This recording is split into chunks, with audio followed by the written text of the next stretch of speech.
Valmieras pilsētas atklātais čempionāts volejbolā ir tradīcijām bagātākais turnīrs pilsētā. Šī sezona vīriešu un sieviešu konkurencē jau bija 15. reize, kad pavasarī tiek noskaidrotas medaļu ieguvējas un čempionāta uzvarētāji. Šoreiz fināla sacensības norisinājās Valmieras Pārgājas sākuma skolas sporta zālē, kur spēkiem mērojās 4 labākās vīriešu un sieviešu komandas. Ir iestājies pavasaris. Tas nozīmē, ka sporta laukumā sākušās izšķirošās spēles.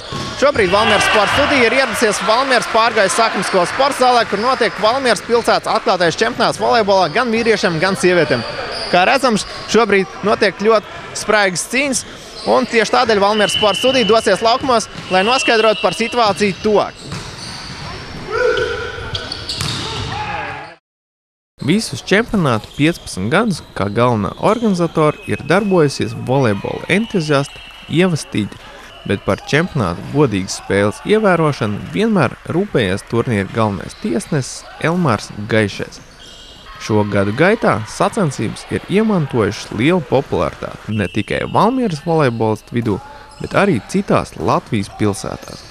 Par 15. Valmieras čempionātu norisi vairāk pastāstīja pati turnīra galvenā koordinātora. Vienmēr aprīļa beigas, maija sākums ir tas brīdis, kad volejbolisti cīnās par ceļojošo kausu un medaļām. Kāds ir noskaņojums šeit volejbolistiem? Šķiet pēc atmosfēras diezgan spraigas cīņas un daudz emocijas. Noskaņojums ir labs. Visi grib uzvarēt, jo palikušas ir pašas spēcīgākās 4 komandas, gan dāmām, gan kungiem. Un katrs zina, kad viņš ir varošs, spēlēt varošs un arī uzvaru gribošs. Kā vispār var vērtēt šo čempionātu? Šķiet, ka ļoti daudz komandas un daudz spēles aizdīts. Jā, šogad 26 komandas kopā, 14 kungiem un 12 dāmām. Un spēļu skaits arī ir liels, jo katrs ar katru spēlēja pirmajā aplī, pēc tam kungiem vēl bija otrs riņķis, tā kā izspēlēties dabūja ne pa jokam. Kāda tā ģeogrāfija? Zinām, ka nosaukums Valmieras atklātais čempionāts, bet komandas arī pārstāv arī citas pilsētas no Latvijas. Vārds atklātais arī to nozīmē, ka mēs sagaidām savus draugus, spēlētājus no citiem novadiem, no pilsētām. 3 komandas man brauc no Rīgas. Limbažis, Skulte, Madona, Gulbene, Sigulda. Un, protams, bijušais Valmieras rajons un Valmieras pilsēta. Sieviešu konkurencē starp 11 komandām līdz pusfinālam aizkļuva 4 spēcīgākās vienības – Bārstinte, Valmiera, Zeltaleja un A3. Pirmajā pusfinālā starp Tinti un A3 pārliecinoši ar rezultātu 3-0 uzvarēja Tintes komanda, bet otrajā pusfināla cīņā Valmiera pārspēja Zeltaleju ar 3-1. Pirms izšķirošās spēles aprunājamies arī ar abu finālistu pārstāvēm. Grūts regulārais čempionāts bija šeit Valmierā. Man šķiet, ka jā, komandas diezgan labi spēlē, cīnās vienmēr. Un nav tā, ka tu atbrauc un tā viegli nospēlēt. Vienmēr ir jābūt gatavam, jāspēlē, cik labi var. Kas visprincipiālākās komandas, kas vairāk problēmas sagādā šeit Valmierā? Tās, kas arī šobrīd spēlē finālos. Tās Zeltaleja, Valmiera un kaut neatceros trešo. Kā pusfinālā spēlējās?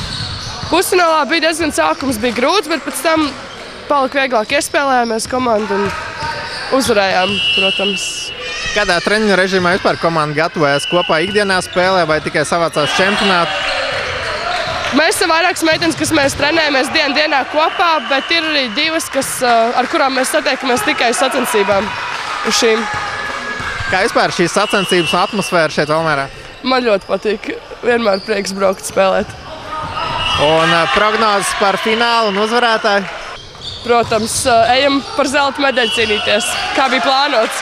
Tikām pusfinālu uzvarējām un tagad izšķirošā cīņa par 1. vietu. Kā pretinieks grūti bija uzvarēt šodien? Protams, visas komandas ir līdzvērtīgas un cīņa norit par katru punktu. Vai šodienas pusfinālā kā īpaši gatavoties, trenējāties vai pie spoguļa pucējāties vai kāda tā panākuma atslēga? Mierīgi pavadīt iepriekšējo vakaru. Šodien esmu līdzjutējos, kas starp citu ir vēl grūtāk nekā atrasties laukumā. Parasti vienmēr šīs spēles notiek paralēlā puišu spēlēm. Vai tas palīdz, vai citreiz pat novērš uzmanību?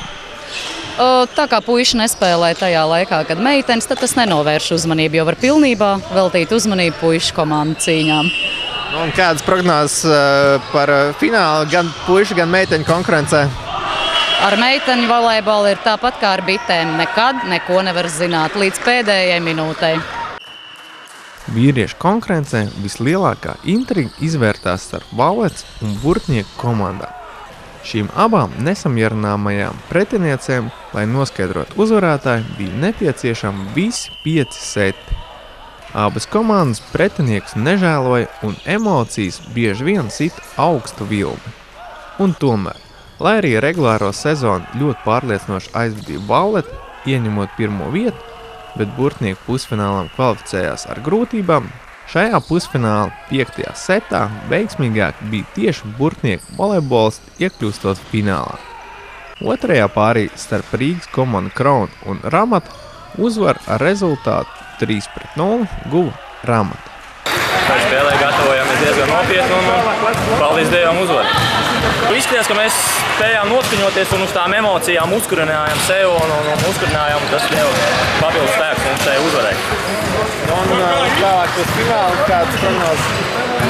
Tagad bišķāt vēl pelpa, diezgan smaga spēle bija un vajadzētu tā kā, domājam uz uzvaru, protams. Cik gadus jums izspēlēt dueļus starp valeti? Gadi 6-7 noteikti varētu būt. Emocijas spēles laikā ļoti spēcīgas. Emocijas vienmēr mums pret viņiem bijuši arī pamatturnīrā. Vienalga spēle kaut kā neko neizšķir, bet emocijas iet pāri malā. Kā vispār aizvadītais čempionāts kopumā? Čempionātu vērtēju līdz finālam vērtējām mīnuszīmi, jo knapi tikām iekšā četrniekā par 1 punktu. Apsteidzām 5. vietu, knapi tikām iekšā, visi izšķīdās pēdējā pamatturnīra spēlē. Tagad esam mobilizējušies. Sieviešu finālā savu pārākumu pār pretiniecēm pierādīja Bārstinta meitenes, 2. vietā atstājot Valmieras volejbolists. Bronzas mačā pie uzvaras tika Zeltlejas komanda. Vīriešiem finālā uzvar ar 3-0 izcīnīja Ramata, kuru pārspēja pusfinālā 5 sets aizvadījušo burtnieku komandu. Bet mazajā finālā valete rehabilitējās par sāpīgo zaudējumu un tika pie bronzas medaļām uzvarot Kraunu ar 3-0. Lūk, tāds bija jau 15. aizvadītais Valmieras atklātais volejbola čempionāts. Zāles sezona ir noslēgusies un laiks gatavoties vasaras sezonai, lai startētu aizraujošajās pludmales volejbola sacensībās jau Daliņu pludmalē.